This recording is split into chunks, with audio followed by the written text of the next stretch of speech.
In this video, we'll cover the basics of making and managing calls and streams, from placing your first call to using features like hold, transfer, and call parking. Before we start placing calls, let's look at the click-to-call or CTC settings. You can access it by going into our settings menu from the hamburger button right here.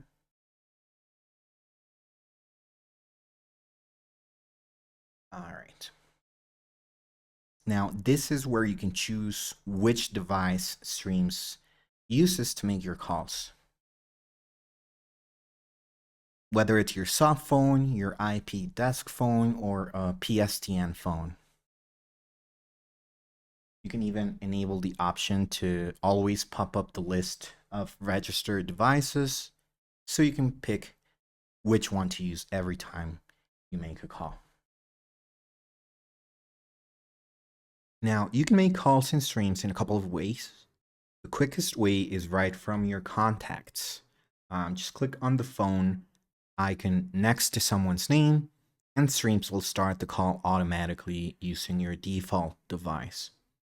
You can also dial manually, so we'll open the dial pad right here, and then we'll enter a number. All right. We'll click on this phone icon right here, and you can actually choose how to place the call. We can go with the soft phone in the app, your IP desk phone, or even a PSTN phone.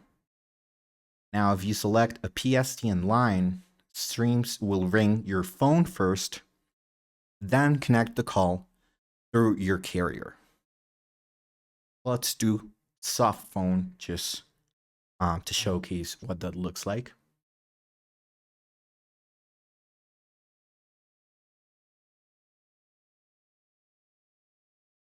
And this is how you would place a call via Streams app.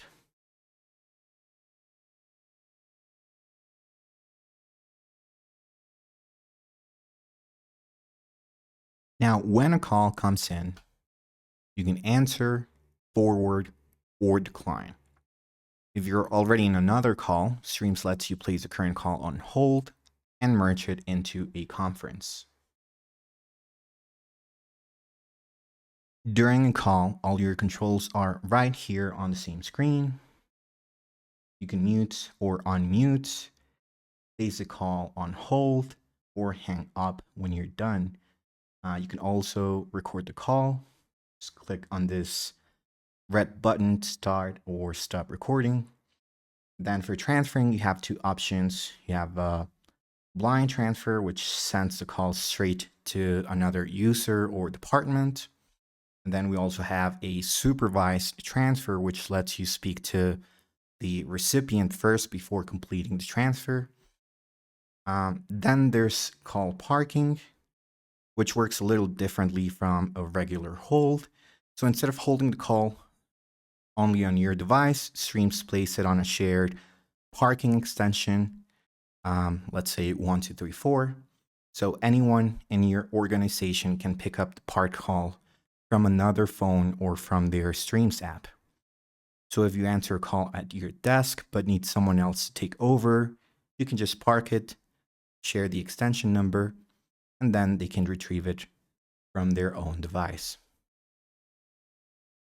Now, keep in mind, all your call history, missed, received, and placed appears under recents. You can even just redial directly from here and also access your voicemail to play messages, mark as read. Just to note, voicemail will only appear here if it's set up on your account. If it's not yet configured, you'll need to enable it first. Now, if for some reason you're not receiving calls, double check your status, make sure it's set to available and not do not disturb. You can also review your call forwarding plan right here if your calls are being routed elsewhere. Just a couple things to keep in mind, really. And that's it. You're ready to start making calls with Streams. For more advanced features like call parking or creating call plans, check out our future videos. And as always, if you need help, you can reach out to our support team for assistance.